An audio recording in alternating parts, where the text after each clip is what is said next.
You don't think about the family, my son-in-law yelled, throwing a plate at my head during Thanksgiving dinner. I refused to give up my house to his parents, and my daughter coldly added, "You'd better leave." Imagine, I was in my own home, and they were traitors masquerading as loved ones. I smiled, got up, and left. I wrote to my lawyer. Our plan worked. 5 minutes later, the police arrived. The revenge of justice had just begun. Before we continue, please subscribe to the channel and write in the comments what time it is where you are now.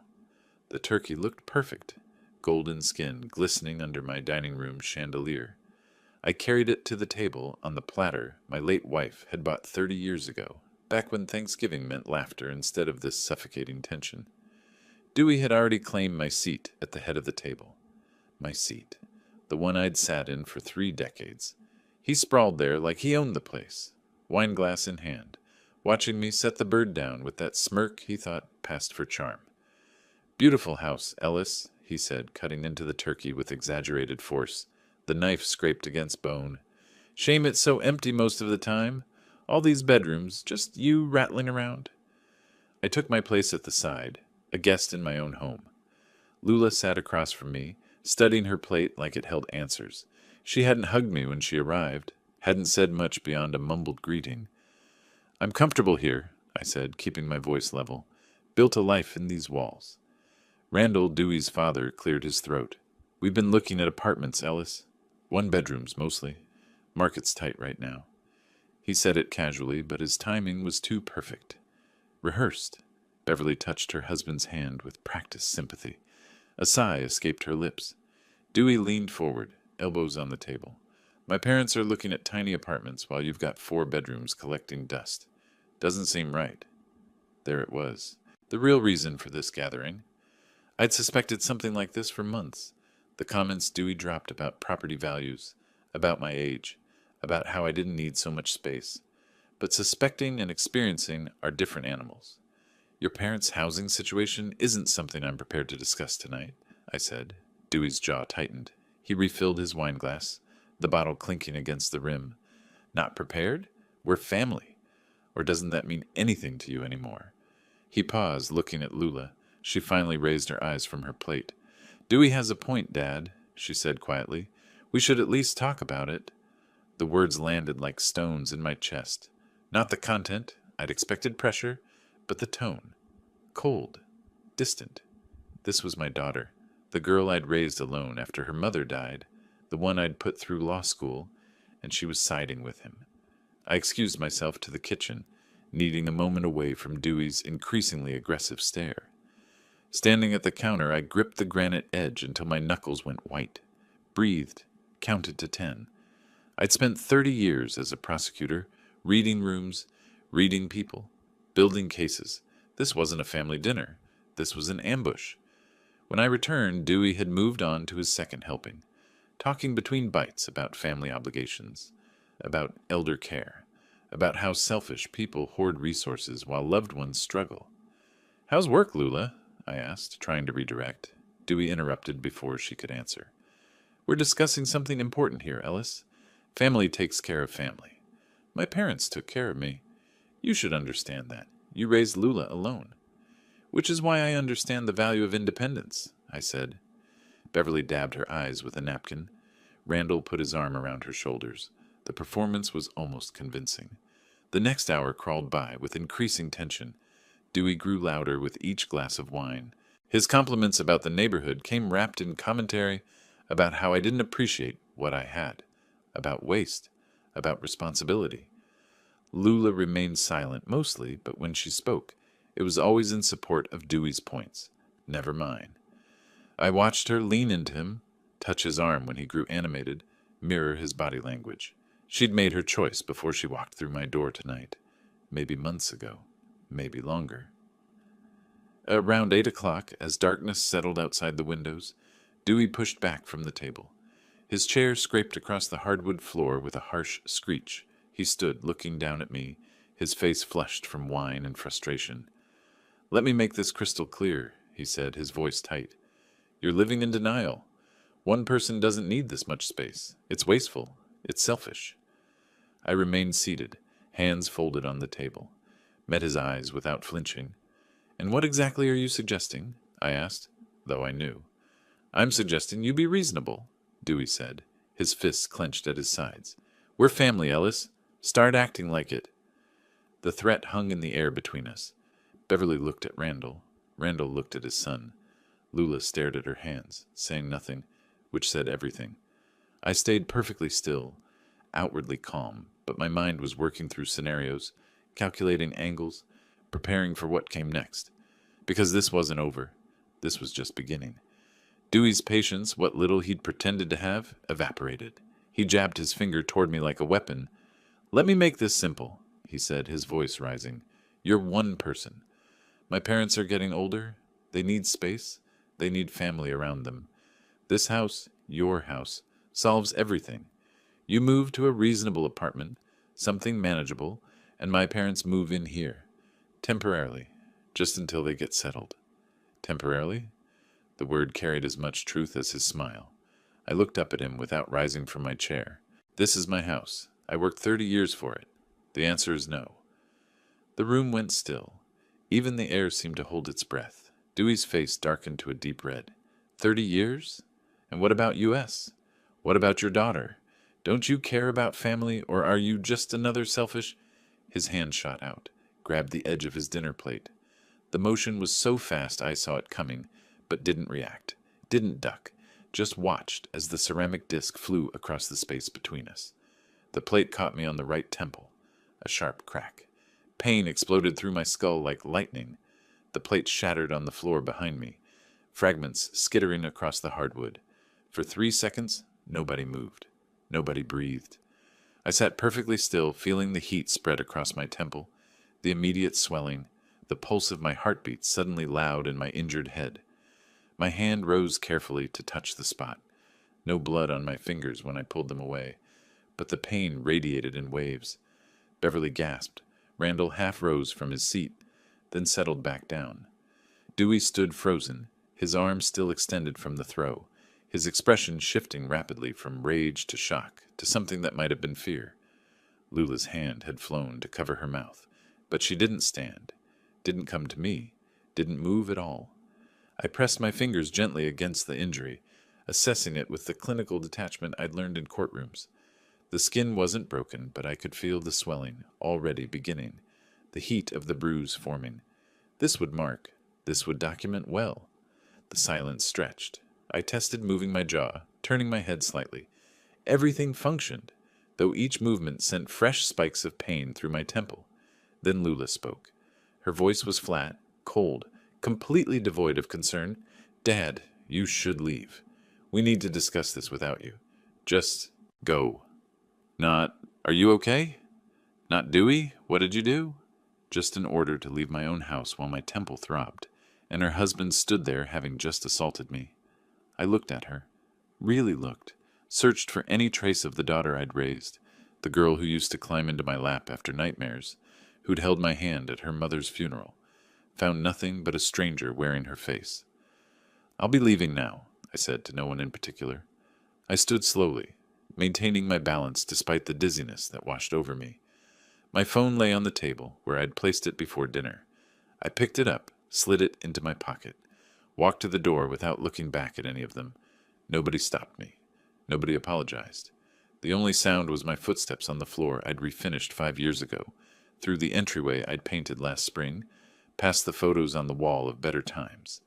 The November air hit my face when I stepped outside, still warm for Texas, even at night. I walked to my car in the driveway, stood beside it for a moment, letting the evening settle around me. My temple pulsed with each heartbeat. I pulled out my phone, composed a text message with steady hands. "Our plan worked. I have injury and witnesses." I sent it to Victor Hall, my attorney, my friend, the man who'd helped me prepare for exactly this scenario over the past 3 months. His response came within seconds. "Police already en route. Go to hospital. I'll meet you." I leaned against the car, allowed myself 10 seconds of reaction, let my shoulders sag, let my hand return to my temple, feeling the tender swelling. Let myself acknowledge what had just happened, not just the assault, but Lula's betrayal, That hurt worse than any thrown plate. 10 seconds. Then I straightened, opened the car door, and slid behind the wheel. I started the engine, my temple pulsing with each heartbeat. The hospital was 20 minutes away. I pulled out of the driveway carefully, checking my mirrors, signaling properly, driving exactly the speed limit. Everything by the book. Everything documented, defensible, clean. In my rearview mirror, I could see lights still on in my house. My house that Dewey thought he could take. My home that Lula had asked me to leave. They'd made their move tonight, showed their hand, thought they'd cornered me. They had no idea I'd been 3 steps ahead since September, when Dewey first started circling like a shark. They didn't know about the cameras I'd installed, the recordings I'd made, the case I'd been building with Victor's help. Didn't know that tonight's dinner had gone exactly as I'd planned. The prosecutor in me smiled despite the pain. This was just the opening argument. The trial was about to begin. 20 minutes of silence and streetlights. Each red light gave me opportunity to study my reflection in the rearview mirror, the bruise already darkening from red to purple, swelling pushing my skin tight along the temple. The throbbing kept rhythm with my heartbeat, a steady percussion of evidence. Del Seaton Medical Center rose ahead, its emergency entrance bright against the night. I parked in the visitor lot, walked through automatic doors into fluorescent brightness and antiseptic air. The intake nurse took one look at my temple and moved me through triage quickly. Dr. Chen appeared within 15 minutes, young and efficient, maybe early 30s. She examined the injury with careful fingers, her touch clinical. "This is going to bruise significantly over the next 24 hours, she said, tilting my head toward better light. The impact point suggests a thrown object, not a fall.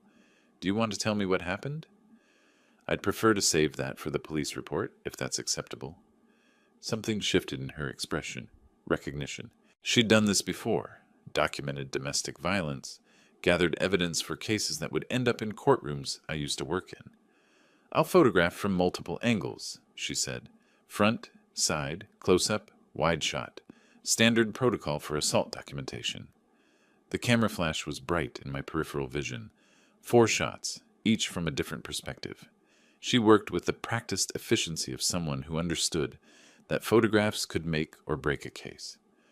Mild concussion, she diagnosed after additional tests. You'll need rest. Light sensitivity is normal. The headache will worsen before it improves. I nodded, filed the information away with everything else I'd need to remember. Victor arrived within 30 minutes of my text, carrying his leather portfolio like he'd just left the office. Probably had. He found me in the waiting area, sat beside me in the molded plastic chairs, and we spoke in the low tones of 2 men who'd worked together in courtrooms for decades. Medical documentation is solid, he said, reviewing the photos on his phone that Dr. Chen had sent electronically. Witnesses present. Provocation clearly from the aggressor. This is textbook assault causing bodily injury under Texas Penal Code, Section 2201. How long until they pick him up? I asked. Officers should be at your house within the hour. He made a call, stepping away briefly, speaking in clipped legal phrases I recognized as communication with law enforcement. When he returned, his expression held grim satisfaction. Detective Morgan is lead. She's good. Worked with us on the Henderson case back in '09, I remembered. Sarah Morgan, methodical investigator, early 40s now. She'd seen through more lies than most people told in a lifetime. While we waited for my discharge papers, my phone buzzed. Lula's name lit the screen. I let it ring twice before answering, holding the device slightly away from my ear. What did you do? Her voice exploded through the speaker, loud enough that Victor heard. The police arrested Dewey. You called the police on your own family. You planned this. He assaulted me in my own home, I said, my voice calm and cold. Actions have consequences. You're destroying this family. He's in handcuffs because you... I ended the call, set the phone face down on my lap. Victor raised an eyebrow. She made her choice, I said. Back at my house, my crime scene now, Detective Morgan walked through the dining room, cataloging evidence with practiced eyes. The overturned chair where Dewey had stood, the impact point on the wall where the plate had hit after grazing my temple, leaving a chip in the elegant wallpaper. Food splattered across surfaces, the broken ceramic pieces scattered like accusations across my hardwood floor. Dewey paced near the window, his movements aggressive even now. Randall and Beverly sat close together on the couch, talking over each other in nervous bursts. Lula remained at the dining table, pale and silent, her hands flat against the wood. Morgan separated them for individual statements. Standard procedure. Give them time to settle into their lies before comparing stories. "Sir, I need you to tell me exactly what happened at dinner tonight," she said to Dewey, her voice neutral. "He was being unreasonable," Dewey said, his words tumbling out too fast. "My parents needed help, and he wouldn't listen to reason. He said terrible things about family." "That doesn't explain how he got injured." Dewey's mouth opened, closed, his face reddened. In the living room, Randall tried his version. "It was an accident. Things got heated. You know how family dinners can be, and he didn't mean—" Beverly interrupted, her voice rising. "Ellis said terrible things. He was refusing to help family. Dewey was defending us." Morgan's pen moved across her notepad, recording contradictions. Accidental or defensive. Provoked or unprovoked. The stories didn't align, and she knew it. Two uniformed officers flanked Dewey as Morgan read him his rights. His voice started to rise in protest, but Beverly touched his arm with a warning look. He fell silent. "Dewey Parker, you're under arrest on suspicion of assault causing bodily injury." The words continued, familiar and inevitable. Victor had forwarded the medical documentation electronically. The photographs of my darkening bruise, Dr. Chen's clinical notes. The case was building itself, brick by documented brick. Neighbors had heard the shouting. One had called about the crash. Their statements would corroborate timeline and intensity. As the officers placed handcuffs on Dewey's wrists, his eyes found where Lula sat. She looked away. My phone buzzed again in my hand at the hospital. Another call from Lula. I sent it to voicemail. Victor glanced at the screen. "She's called my office 6 times already. I'm not answering either." "Good," I said. Dr. Chen returned with discharge papers, instructions for monitoring concussion symptoms, prescription for pain medication, follow-up appointment scheduled for Monday. I signed where indicated, collected the papers, stood carefully. The dizziness had faded, but the pain remained, steady and sharp. "Your attorney mentioned you might need these for legal proceedings," Dr. Chen said, handing Victor a sealed envelope. "Complete medical records and photographs, certified copies." "Appreciated," Victor said. Outside, the night had grown cooler. Victor walked me to my car. "You should rest," he said. "This is just the beginning. Bail hearing tomorrow, probable cause determination, then we see if the DA files charges." "They'll file," I said. "Too much evidence, too many witnesses, too public now that the arrest is made." He nodded. We both knew how these cases played. Once the machinery started moving, it rarely stopped.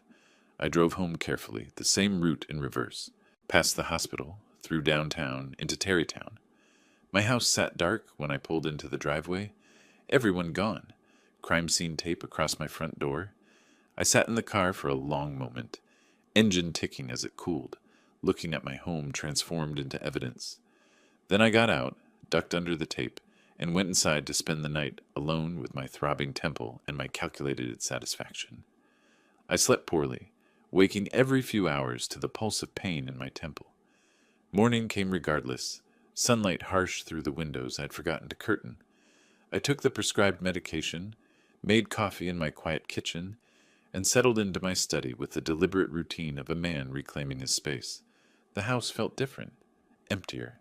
Not just from Lula's absence. I'd grown accustomed to that over the past year as she drifted toward Dewey's orbit. This was the emptiness that comes after violence, after the breaking of something that can't be repaired. I pressed the ice pack against my temple, felt the cold seep through my skin, and let myself remember how it all began. 3 weeks earlier, I'd been working in my garden, hands deep in autumn soil, pulling up the last of the season's tomato plants. The afternoon had been warm, windows open throughout the house. Dewey's voice had risen through one of them, my office window, left ajar, and I'd frozen with dirt under my fingernails. "The old man's sitting on prime real estate," Dewey had said clearly on his phone, pacing my office like he owned it. "Lula says he won't budge, but I think he just needs the right motivation." Her sentiment gets in the way, but I can handle it. Once we get him into something smaller, we can rent this place for $3,500 a month. Easy. I'd stayed crouched in my garden bed, listening to my daughter's husband calculate the financial value of displacing me from my own home. The tomato plant drooped in my hand, roots exposed, dying. That evening, after Dewey and Lula left, I'd called Victor Hall. 2 days later, I'd sat across from him in a downtown coffee shop, both of us with legal pads, sketching scenarios like we used to build prosecution strategies. "He'll escalate if he feels challenged in front of his parents," I'd observed, tapping my pen against the paper. "Needs to maintain dominance. Alpha personality with no real power backing it up. All performance." "Then we give him the audience," Victor had replied. His eyes had held the same sharp focus I remembered from case reviews. "Document everything. Make him feel cornered. He'll lash out." "You want to be absolutely certain about this?" Victor had added, setting down his pen. "Once we set it in motion, there's no walking back. Your daughter will see you as the aggressor." I'd looked out the coffee shop window at people passing by, living ordinary lives without these calculations. "She already chose sides," I'd said. "I'm just making sure the choice has consequences." Back in my study, the ice pack growing warm against my skin, I remembered how methodically we'd planned. Victor had made a call to Detective Morgan. They'd worked together when I was still prosecuting, knew each other's methods. Potential domestic situation might develop. Victor had explained to her over the phone, his voice careful. Victim may need rapid response. Can you prioritize if we call it in? Morgan had agreed. She'd seen too many domestic assaults where delayed response meant worse injuries or lost evidence. I'd installed a voice recorder in my living room 2 weeks before Thanksgiving. Legal in Texas, one-party consent state, and it was my house. I'd tested it, made sure it captured conversation clearly from every angle of the room. The phone call to Beverly Parker had been almost pleasant. "I'd love to host you and Randall for Thanksgiving," I'd said, my tone warm and grandfatherly. "It's been too long since we had proper family time together. Lula and Dewey will be there, of course." In the background, I'd heard Dewey's voice rise with interest. Beverly had accepted immediately, practically gushing about family gatherings. I'd hung up and stared at my phone, knowing I'd just baited the trap. 2 days before Thanksgiving, Victor and I had met one final time in his office. "Morgan's on standby," he'd said, reviewing the timeline we'd constructed. "Medical center is briefed. Dr. Chen works ER domestics regularly. She'll document properly. When he moves on you, stay calm, take the hit if you can do it safely, then exit. We need documentation, not heroics." 30 years prosecuting violent offenders, I'd said. I know how they think. I know exactly how much to push before they break. Now, sitting in my study with my coffee growing cold and my temple pulsing under melting ice, I opened my laptop, pulled up the password-protected file I'd been maintaining. 3 weeks of notes, dates and times of Dewey's suspicious comments, transcripts of overheard conversations, his escalating demands disguised as suggestions, the pattern of manipulation building from subtle to overt, all documented, all time-stamped, evidence of his premeditation, not mine. I'd simply created the circumstances for him to reveal what he already was. My phone buzzed, text from Victor. "Dewey held overnight, bail hearing tomorrow, 2 p.m. Parents scrambling for money. Lula called my office 6 times, not answering." I read it twice, then typed my response. "Let them scramble. This is just beginning." I stood, moved through my house in the morning light, through the dining room where someone, Victor probably arranging a cleaning service, had removed the crime scene tape and cleaned the table. The broken ceramic was gone. The chip in the wallpaper remained, small evidence of impact. I stood where Dewey had stood, fist raised, face red with manufactured righteous anger. Everything had gone exactly as I'd predicted. He'd escalated on schedule, crossed the line from verbal to physical, right in front of witnesses, documented himself into a legal corner. The victim was always the predator. I'd just been patient enough to wait for him to prove it. Outside my window, birds moved through the bare November branches. The world continued, indifferent to human schemes and counter-schemes. I returned to my study, my coffee, my planning. Dewey's bail hearing would be tomorrow. After that, arraignment, then discovery, where he'd learn exactly how much evidence existed against him. And after that, Well, I had more moves prepared. This was only the opening. I'd spent 3 decades building cases against violent men who thought they were entitled to hurt people.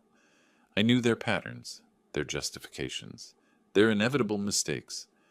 Dewey had walked into my courtroom without realizing it was a courtroom at all. The trial had already begun, and I'd never lost a case I'd prepared this carefully. The morning of November 30th arrived with cold clarity. I sat in my study, laptop open to the Travis County Court's online docket system, watching the case number appear. State of Texas versus Dewey Parker. The bail hearing was scheduled for mid-afternoon. Victor called at 9. "You could come," he said. "Show the judge your injury." "Better if I stay away," I replied. "Injured man, too, traumatized to face his attacker. Let the photographs speak for me." He understood immediately. "Smart. I'll handle it." I spent the morning refreshing the docket page, taking notes in my precise prosecutor's handwriting. Bail amount, protective order conditions, next court date. Everything documented, everything tracked. The hearing itself unfolded with clinical precision, Victor told me later.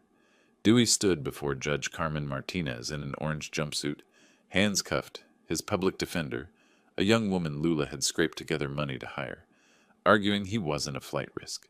"Your Honor, my client deeply regrets the incident," she said, her voice steady but her inexperience showing. "He has no prior record of violence, maintains steady employment, and has strong family support. $5,000 is appropriate, given—" Marcus Chen interrupted.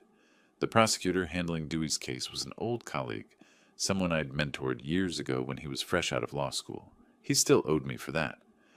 "The victim required emergency medical treatment for head trauma," Marcus said, his tone sharp. "The defendant threw a ceramic plate at close range. This wasn't an accident." He projected the medical photographs on the courtroom screen. My temple, bruised dark purple under harsh lighting, the swelling exaggerated by the camera angle. Dr. Chen's documentation was impeccable. Judge Martinez studied the images, then fixed Dewey with the look I remembered from cases I'd argued before her bench. "Mr. Parker," she said, her voice carrying the weight of someone who'd seen countless domestic violence cases, "you will have no contact, direct or indirect, with Ellis Green. That means no phone calls, no texts, no messages through third parties. 200 meters minimum distance at all times. Are we clear?" "Yes, Your Honor," Dewey managed, his voice tight. "Bail is set at $12,000. Next hearing, January 15th. The gavel fell. Victor called immediately after. 12,000. Could have been worse for them. The protective order is what matters. He can't get near you, and any attempt is automatic contempt." "How did he look in court?" I asked. "Angry. Not scared enough yet, but we'll fix that." Over the next 2 days, Dewey's family scrambled. Beverly and Randall mortgaged their modest home, signing papers at a dingy bail bond office where a bored bondsman took their information without meeting their eyes. Beverly cried quietly while Randall stared at the wall, both aging visibly under the stress. They pawned their car, a 10-year-old sedan worth maybe $10,000, to cover the bond fee. Dewey walked free on December 2nd, emerging from Travis County Jail into cold winter sunshine. He'd lost weight. 3 days of jail food and stress had hollowed his face, made his eyes harder. Lula waited in a borrowed car, their own vehicle sitting in a pawnshop lot. Neither spoke during the drive to their apartment. I learned all this through Victor's network. Courthouse clerks, bondsmen who remembered favors owed, connections built over decades of legal work. That same afternoon, Victor filed the civil lawsuit. I'd reviewed every line of it the day before, making one small edit, increasing the medical expenses by $500 to account for ongoing headaches I'd documented at a follow-up appointment I'd strategically scheduled. Every detail mattered, every number defensible.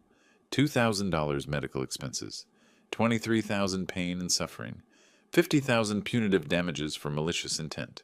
Total, $75,000. The number was deliberately chosen, ruinous but not absurd, high enough to terrify them, low enough that a jury might actually award it. The process server delivered the complaint to their apartment that evening. Lula signed for it with shaking hands, opened the envelope while Dewey watched over her shoulder. The folder slipped from her fingers. Dewey read it off the floor, his face draining of color as reality crashed down. $75,000? His voice rose with each word. Where does he think we're supposed to get $75,000? Lula's voice came out near tears. He knows we don't have it. That's the point. He's trying to destroy us. My phone rang minutes later. Lula's number. I let it go to voicemail. She called 6 more times that evening, then started calling Victor's office. We didn't answer. In my study, I reviewed the documents one more time. The criminal case proceeding on its own track, arraignment, discovery, trial.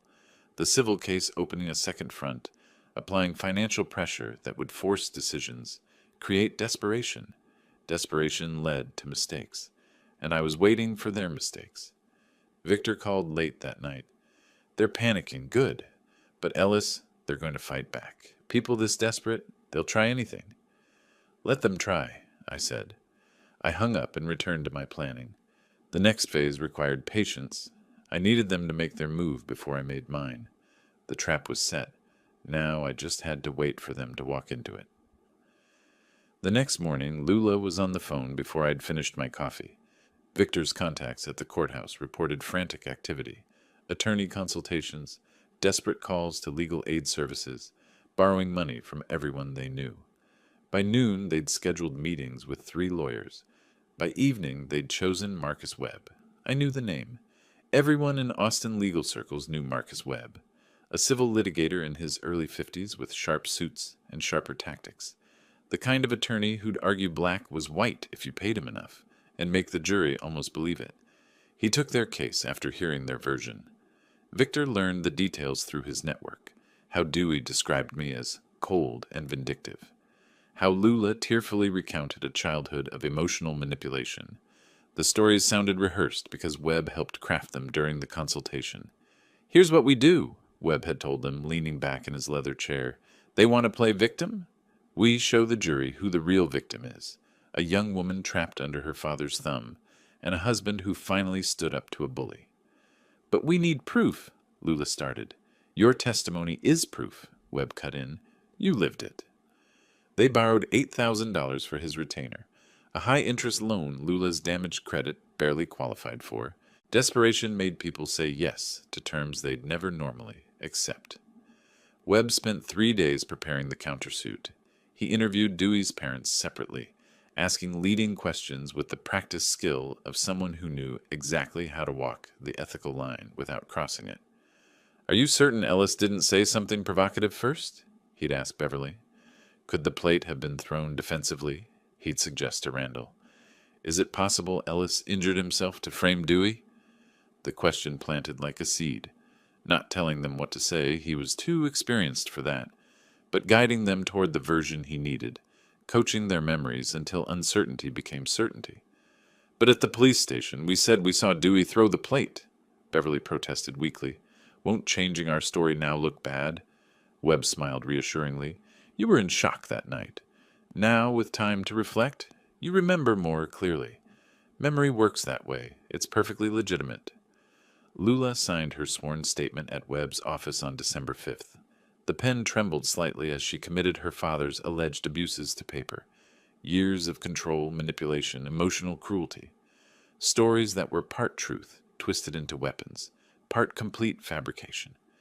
Webb's paralegal notarized the document while Webb watched approvingly, already planning how to use the daughter's testimony for maximum emotional impact.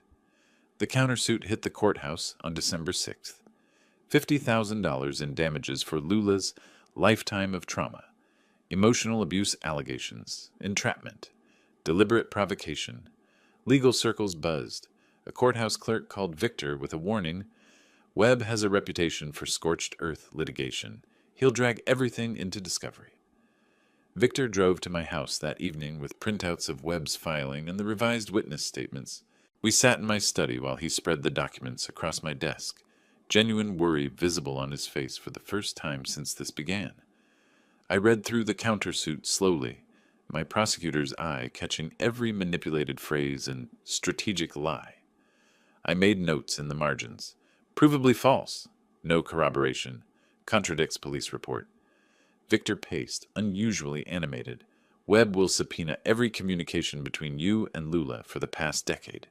He'll depose friends, neighbors, anyone who might say you were controlling. He'll paint Thanksgiving as the culmination of years of abuse. I kept reading, calm. Ellis, your own daughter is accusing you of decades of psychological abuse, Victor continued. Even if we win, the damage to your reputation... Let him argue it, I said. Victor stopped pacing. You're not concerned? These are serious allegations. I set down the papers and met his eyes. I have an ace up my sleeve. Something Webb doesn't know about. Something even Dewey doesn't know I have. What kind of ace? 3 weeks ago, before I invited them for Thanksgiving, I took certain precautions. Documentation, recordings, evidence that proves exactly what Dewey and Lula were planning. Victor stared at me. You recorded them? Texas is a one-party consent state, I said. My house, my right. I'd installed the voice recorder 2 weeks before Thanksgiving.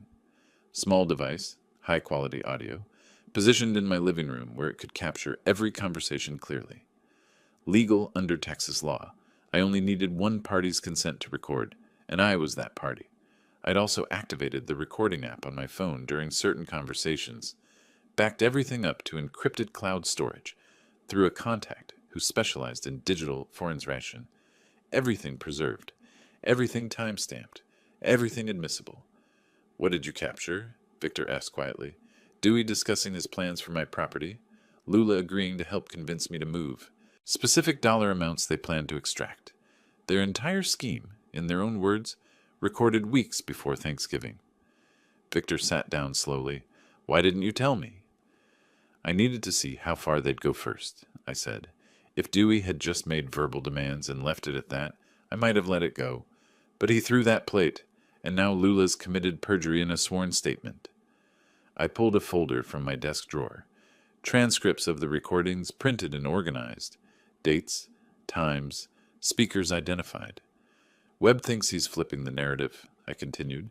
He thinks Lula's testimony will muddy the waters enough to create reasonable doubt. What he doesn't know is that I can prove, with their own voices, that they were scheming to take my house before Thanksgiving ever happened.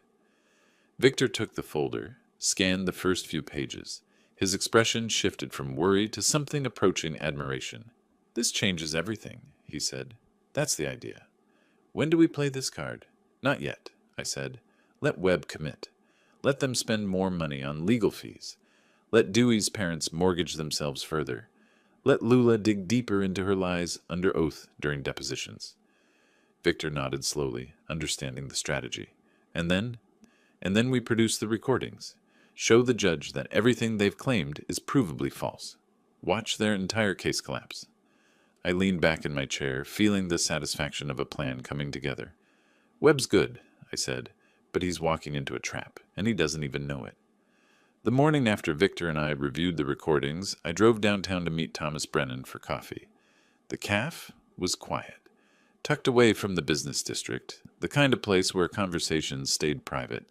Brennan had aged well, mid-60s now, still sharp-eyed, still careful. I'd cleared his name 12 years ago when someone stole his identity and racked up fraudulent charges. He remembered. Ellis, he said, shaking my hand. Been a long time. Too long. I need a favor. We talked for 40 minutes about hypothetical family situations and financial stress indicators. Brennan read between the lines like I knew he would. He slid a folder across the table.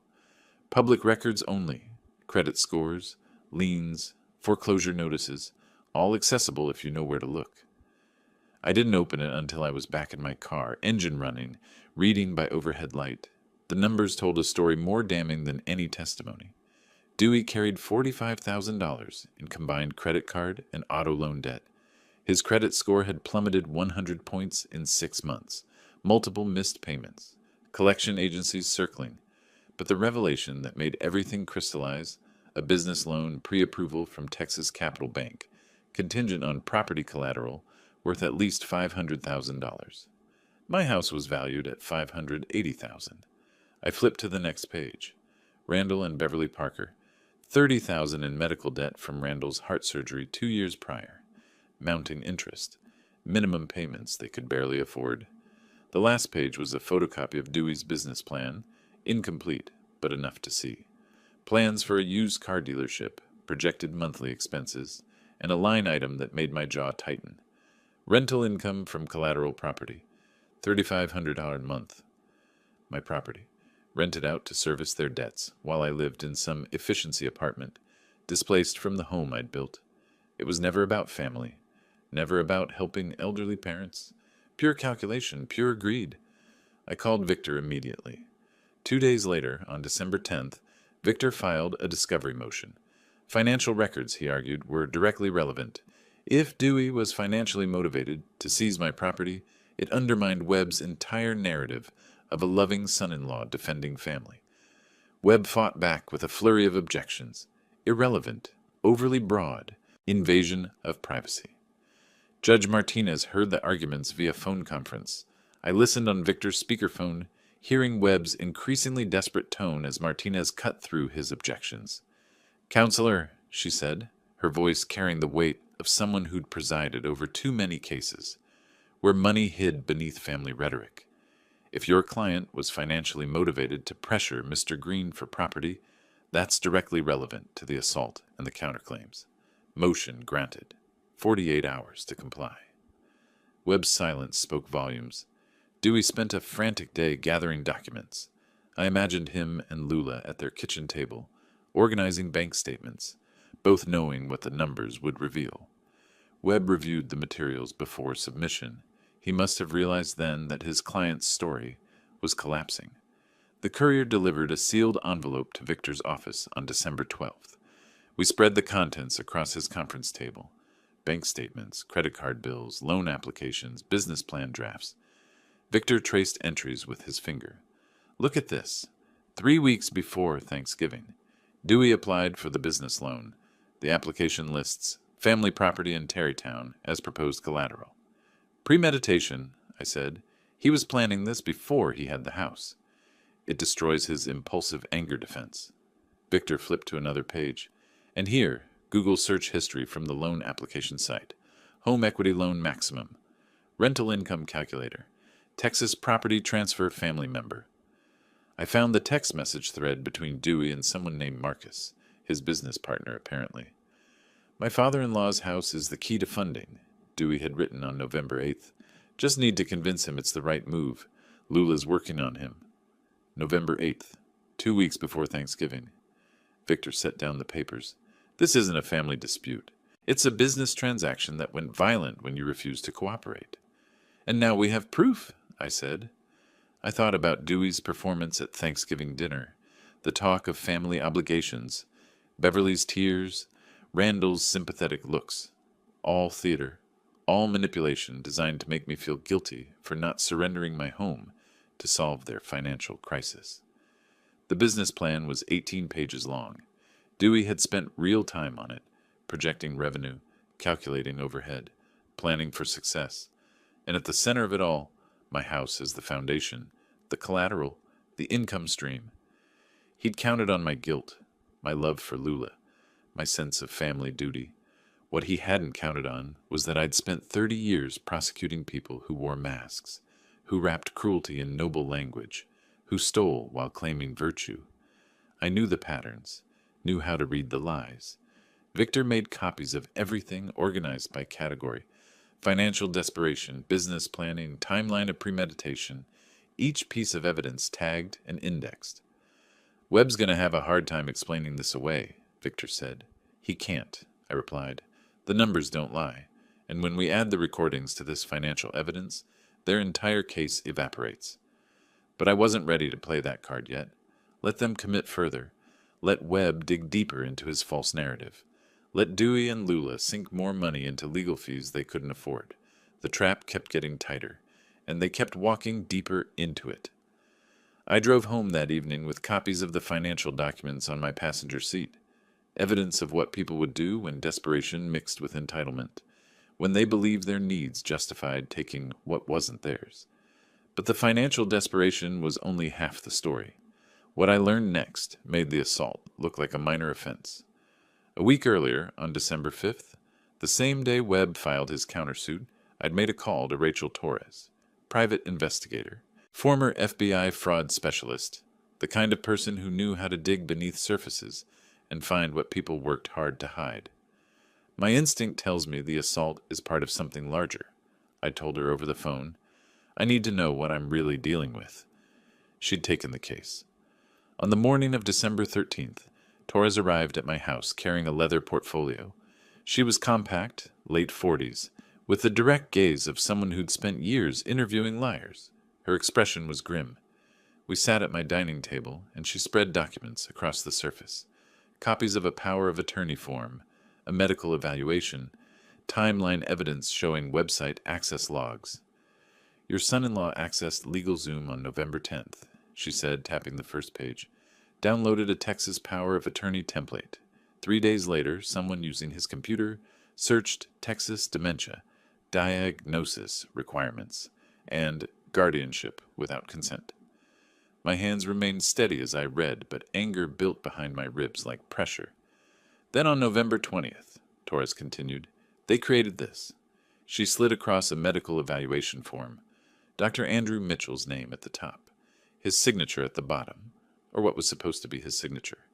The diagnosis, moderate to severe dementia. Recommendation, immediate guardianship required for patient safety. I'd seen Dr. Mitchell 3 months ago for my annual physical. Clean bill of health. Sharp mind. No cognitive issues whatsoever. The signature's fake, I said, comparing it mentally to the one on my actual medical records at home. Amateur work, Torres confirmed. Dr. Mitchell confirmed he never wrote this letter, never diagnosed you with dementia. The forger didn't even match the signature correctly. Wrong pen pressure, inconsistent letter formation. I set the document down carefully. They were going to have me declared incompetent.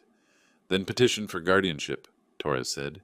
Take control of your assets for your protection. After that, they could liquidate or leverage the house however they wanted. You'd have no legal standing to stop them. The coldness of it, the calculation, not just greed, but theft dressed as concern. Elder abuse wrapped in filial duty. How far did they get with this? I asked. Drafts only. They never filed. I think Thanksgiving was supposed to be about getting you to sign voluntarily.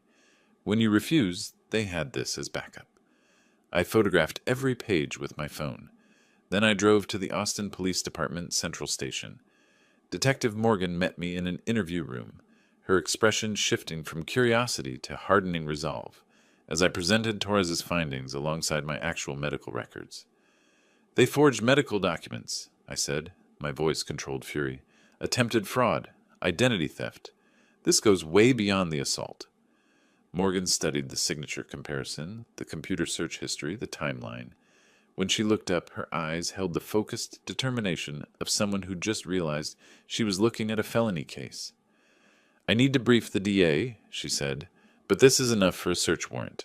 Computer, documents, anything related to the forgery. She worked late that night, drafting the warrant affidavit, called the on-duty judge at home for approval.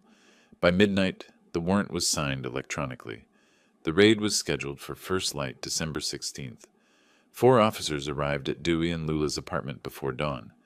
I wasn't there. Morgan kept me away deliberately, protecting the case, but she briefed me afterward. Dewey answered the door in sweatpants and a t-shirt, demanding to know what was happening. We have a warrant, the lead officer said, pushing past him. They carried out a desktop computer, 2 laptops, file boxes filled with papers. Neighbors watched from windows. The real discovery came in a folder labeled Dad's Health in Lula's handwriting. Printouts of the forged documents, draft versions, notes about which doctor to impersonate. An officer photographed Lula's face when they found it. Morgan described it to me later. Color draining, eyes widening, the look of someone who just realized the trap had closed. Digital forensics moved fast. By afternoon, they'd reconstructed everything. Multiple drafts of the power of attorney saved on Dewey's computer, created over several days. Browser searches, how to forge medical documents, guardianship in Texas, signature practice. Downloads of Dr. Mitchell's actual signature from insurance forms. They'd pulled it from a PDF Ellis had emailed them months ago about his health coverage. Email exchanges between Dewey and Lula. Getting the paperwork ready before Thanksgiving, one read. Once we have the guardianship, we can move fast on the house, another said. Premeditation, conspiracy. Felony forgery under Texas Penal Code, Section 3221. Morgan interviewed them separately at the station. Dewey tried justification first. I was just exploring options for Ellis's future care. He's getting older, and we wanted to be prepared. Mr. Parker, Morgan interrupted, your computer shows you researched how to forge medical documents, downloaded power of attorney forms, created multiple drafts. The timeline shows this began 2 weeks before Thanksgiving. Long pause. Then, I want my attorney. Lula cried through her interview, but offered no alternative explanation. Just tears and silence, and the slow realization that her participation had made her an accomplice to a felony. Dewey was arrested for the second time on December 16th, late afternoon. Felony forgery, attempted fraud, identity theft. Lula was named as an accomplice but not immediately arrested. Prosecutor's strategy, using her potential charges as leverage for testimony. Bail was set at $50,000. They couldn't pay it. Their car was already pawned. Dewey's parents had mortgaged their house for the first bail. Credit maxed out. No assets left to leverage. Dewey spent his second night in Travis County Jail. But this time, there was no bail money coming. No rescue. Just the cold reality of consequences catching up. I sat in my study that evening reviewing the case file Victor had compiled. 2 charges now, assault and felony forgery. Civil lawsuit, countersuit crumbling under the weight of exposed lies, and I still hadn't revealed the recordings. The prosecutor in me knew when to hold cards and when to play them. This wasn't the moment. Not yet. Let Dewey sit in jail. Let Lula contemplate her choices. Let Webb realize his clients had lied to him about everything. Let them understand, finally, that you don't try to steal from someone who spent 30 years putting criminals behind bars. The game was nearly over. They just didn't know it yet. Dewey spent 5 days in Travis County Jail, unable to make the $50,000 bail that stretched impossibly beyond his family's grasp. Victor kept me updated with daily phone calls, each one reporting another desperate counteroffer. From Webb, each one more revealing than the last. They can't win at trial, Victor told me on December 18th. Webb knows it. The digital forensics are ironclad. The financial motive is documented. Your medical records prove you're completely competent. He's trying to salvage whatever he can. What's he offering? Everything we wanted. Guilty plea to both charges. Restitution. Protective order. It's just a matter of finalizing terms.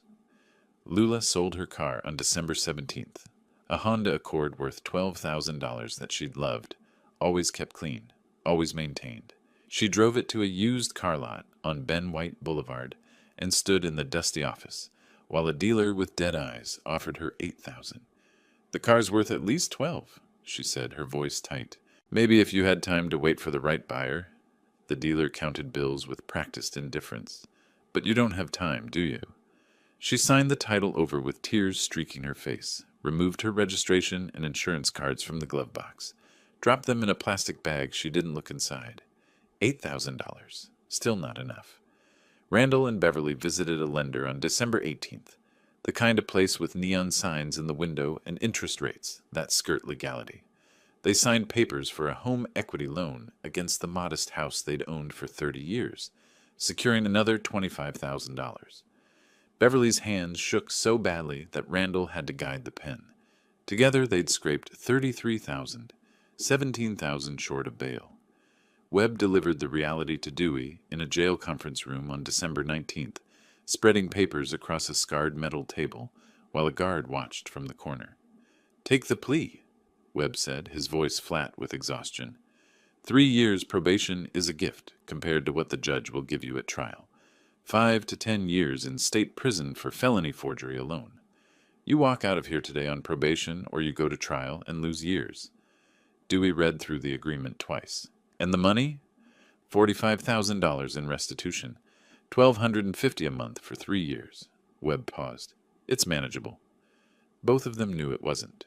The plea hearing on December 20th was brief and clinical. I didn't attend, maintaining distance, letting the system complete its work. But Victor texted me at the moment Dewey signed the agreement. It's done. I was at home, making coffee, reading the newspaper. The text arrived and I set down my cup, feeling the weight of finality settle. Judge Martinez asked Dewey the required questions. Mr. Parker, you understand that by pleading guilty, you're admitting you assaulted Ellis Green and forged documents intended to defraud him of his property and autonomy. Yes, Your Honor. Dewey's voice was flat, hollowed out. And you understand this plea means 3 years supervised probation, 200 hours community service, and $45,000 in restitution? I understand. The prosecutor read the factual basis, every detail of the assault, the forged medical documents, the attempted fraud. Each sentence landed like a hammer blow. In the gallery, Lula flinched when the prosecutor mentioned her participation as an accomplice. Beverly Parker buried her face in Randall's shoulder. Lula received 1 year probation for her role in the forgery, lighter sentence for lesser involvement, but still a criminal record, still consequences that would follow her. Victor emailed me a scanned copy of the court order within an hour. I read it in my study, noting every term, every condition, every requirement. 3 years supervised probation, 200 hours community service, 5-year protective order. Dewey couldn't come within 200 meters of me, and the restitution, $1,250 monthly for 36 months. I filed the document in a folder labeled simply Resolution. By December 22nd, the reality settled over them like concrete. Dewey's income as a car salesman, commission-based, variable, never guaranteed, would barely cover his own expenses. Add Lula's needs, the restitution payments, the debt service to his parents, and the math collapsed into impossibility. Randall received a foreclosure notice 3 days before Christmas. They had 90 days to pay the full balance of the home equity loan. They didn't have it, would never have it. We were trying to help our son, Randall told Beverly as they sat at their kitchen table reading the notice. And now we're losing everything. She cried quietly, the kind of tears that come from exhaustion rather than shock. The financial destruction was complete, systematic, inevitable. Dewey, criminal record, probation, crushing restitution debt, 5 years forbidden from approaching me. Lula, criminal record, probation, car sold for desperation money, marriage to a man who destroyed her family. Dewey's parents, home-facing foreclosure, savings depleted, retirement security gone, all of it traceable back to one Thanksgiving dinner, one plan to take what wasn't theirs, one act of violence when I refused to surrender. I defended my home, secured my autonomy, ensured justice was served through the system I'd spent 30 years working within. The prosecutor in me felt satisfaction. The father in me felt nothing but the cold knowledge that sometimes winning meant losing everything that mattered. I sat in my study that evening, the house silent except for the furnace cycling warm air through vents. On my desk, the court order, the protective order, the restitution schedule. Everything I'd fought for, everything I'd won. And the price, my daughter, transformed from the girl who once trusted me into a woman who'd forged documents to steal my freedom. I didn't regret it, couldn't afford to. Some betrayals don't allow for reconciliation, only consequences. The case was closed. The victory was mine, and it tasted exactly like I'd known it would. Necessary, just, and bitter as ash. Christmas Eve morning arrived cold. One of those rare Austin winter days when Texas pretends to be somewhere north, temperature hovering just above freezing, the air sharp enough to sting. I made coffee in my kitchen, the same routine I'd followed for 30 years. Grinder whirring, water boiling, morning light slanting through windows I'd chosen in a house I'd earned. The silence felt larger than usual. Not oppressive, liberating. My space, my terms. No Dewey calculating rental income potential. No Lula avoiding my eyes while plotting with her husband. Just me and the life I'd built, defended, and kept. Victor called late morning, his voice warm with professional satisfaction. "Merry Christmas, Ellis," or as merry as it can be under the circumstances. "You did what you had to do." "We did what we had to do," I said. "Your work was flawless." "The restitution payments start January 1st. First check should arrive by the 15th. If he misses any payments, we can pursue additional remedies." "I don't care about the money." I meant it. I want him to remember every month for 3 years that actions have consequences. We talked for 15 minutes about case strategy, about the textbook precision of the evidence chain, about how the system had worked exactly as designed when given proper preparation. Then Victor asked the question I'd been expecting. Will you reach out to Lula eventually? I looked out my study window at bare branches against gray sky. Maybe, when she understands what she did. Not just that she lost, but why it was wrong. That might take years. Fair enough, Victor said. Enjoy your day, Ellis. You've earned the peace. After he hung up, I organized the legal documents into a file box labeled Parker Case Closed, placed it on a high shelf in my study where it would remain as reference but not constant reminder. The physical act of filing away the papers provided closure. Done. Finished. Resolved. I made lunch, turkey sandwich, leftover soup, and ate alone at the kitchen table. Deliberate solitude, not loneliness. I was reclaiming the peace that had been invaded, the quiet that was mine by right. My phone buzzed after lunch. Text from Lula. Dad, I'm sorry. I was foolish. I read it 3 times. Foolish. Not I was cruel. Not I was wrong. Not I betrayed you. Just foolish. Like a miscalculation. Like betting on the wrong horse. I set the phone face down on the table. Poured coffee. Drank it slowly. Read the text again. My thumb hovered over the keyboard. Then I set the phone down without responding. The decision wasn't impulsive. I'd spent weeks thinking about this moment, knowing it would come. Lula reaching out, prompted by consequences rather than understanding. Fear rather than remorse. Maybe someday I'd forgive her. Maybe years from now, when she'd truly grasped what she'd done, not just to me, but to herself, to Dewey's parents, to the person she used to be. Not today, not yet. Maybe never. I opened my desk drawer and retrieved an old photograph. Lula at 8 years old, gap-toothed smile, pigtails held with bright ribbons, clutching a trophy from her school spelling bee. That child had trusted me completely, believed I'd always protect her, and I had protected her, maybe for too long.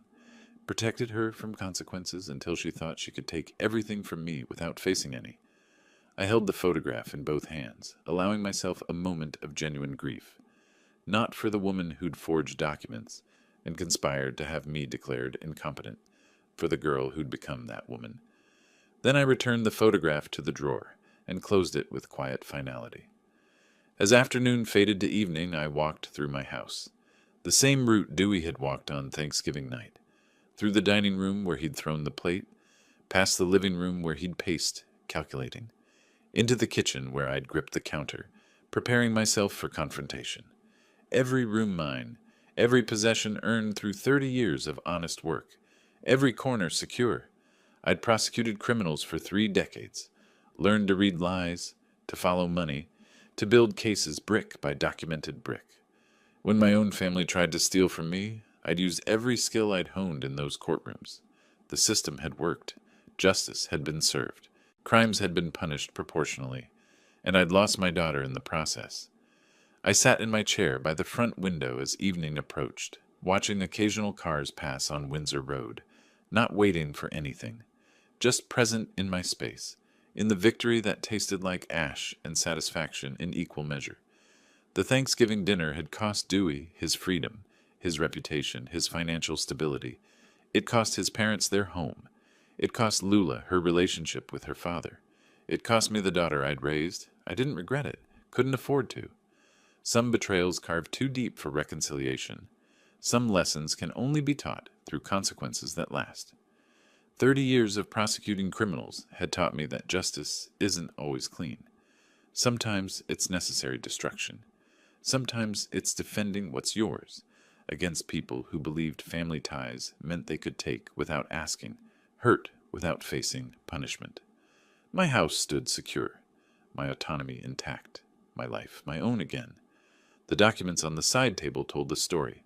Protective order valid for 5 years, restitution payments guaranteed for 3, criminal records permanent. Dewey and Lula would remember this for the rest of their lives. Every monthly payment, every probation check-in, every application that asked about criminal history. I'd made sure of that. Outside, winter darkness settled over Tarrytown. Lights came on in neighboring houses where families gathered for the holiday.